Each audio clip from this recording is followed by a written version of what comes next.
네, 안녕하세요. 오늘은 경기도 교육청의 2025년 다문화 교육 계획, 그중에서도 좀 특별한 부분인데요.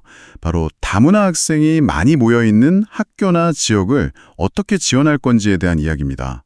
저희가 관련 유튜브 설명 영상을 좀 깊게 들여다봤습니다. 네, 사실 경기도가 전국 다문화 학생의 거의 30% 가까이 되잖아요.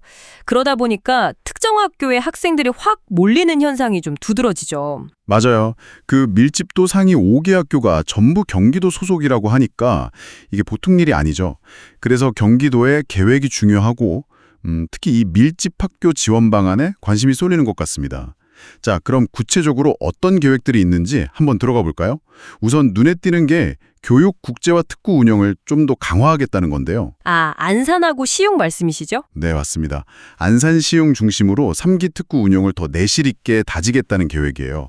여기서 핵심은 뭐랄까 특구 안에 있는 학교들한테 교육 과정을 좀 더 자유롭게 운영할 수 있는 권한을 준다는 겁니다. 네, 관련 법 조항 적용을 좀 완화해주는 특례를 활용하는 거죠. 그렇죠. 뭐 법조항 번호 자체보다는 결국 학교 현장에서 필요로 하는 그 지역 특성에 맞는 교육을 더 쉽게 할 수 있도록 자율성을 주겠다. 이런 취지로 봐야겠죠. 맞아요. 그걸 통해서 밀집 지역 학교들의 어떤 교육 역량을 끌어올리려는 목표가 있는 거고요. 그리고 여기에 뭐 경기 한국어 랭귀지 스쿨하고 연계하거나 다른 교육 특구랑 이어보는 모델 연구 같은 것도 한다고 하더라고요. 네, 그렇게 교육 과정의 유연성을 높이는 것과 동시에 또 중요한 게 학교 현장의 여건을 직접 개선하려는 노력인데요. 특히 그 다문화 학생 비율이 높은 학교들 있잖아요. 네네. 거기 학급당 학생 수를 줄이는 계획이 포함되어 있습니다. 구체적으로 어떻게 줄이는 건가요? 다문화 학생 비율이 30% 이상인 학교는 지금 25명에서 2026년까지 단계적으로 24명으로 줄이고요. 60%가 넘는 학교는 현재 19명 수준을 유지한다고 합니다. 와, 학생 수 한 명 줄이는 게 이게 보기보다 정말 어려운 일이잖아요. 교사 수도 그렇고 예산 문제도 있고. 그렇죠. 결코 쉬운 결정이 아닌데 그만큼 이 문제를 중요하게 보고 있다는 어떤 정책 의지의 표현으로 볼 수 있겠죠. 그리고 단순히 그냥 줄이는 게 아니라 어느 정도 학생 수가 가장 효과적일지 연구도 같이 진행해서 근거를 마련하겠다는 점도 좀 주목할 만합니다. 아, 근거 기반 정책이군요. 네. 그리고 당연히 교원 역량 강화 이야기도 빠질 수 없죠. 예비 교사 단계부터 다문화 교육을 강화하고 밀집 학교에서 실습 기회도 연계한다고 하고요. 교실 환경 개선, 교사 역량 강화.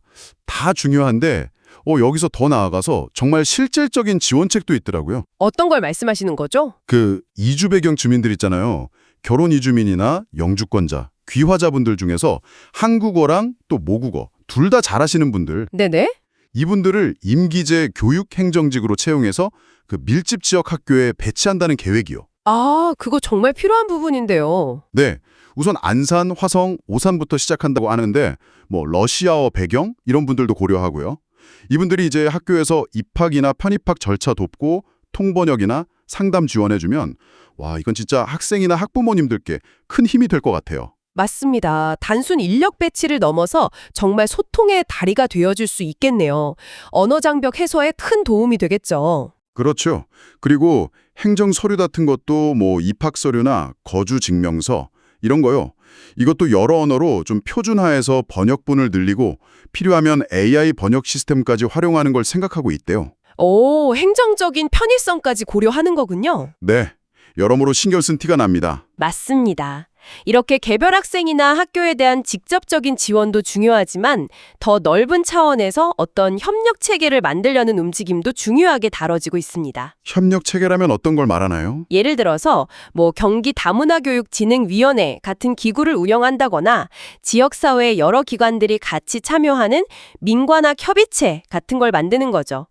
그리고 수도권 그러니까 경기, 서울, 인천교육청이 같이 정책 네트워크를 만들어서 공동연한에 대응하고 우수 사례도 공유하고요. 아, 협력의 범위를 넓히는 거군요. 네. 그리고 또 하나 주목할 만한 게 2025년 하반기에는 경기 북부 지역에도 거점형 다문화 교육 지원센터를 만든다고 해요.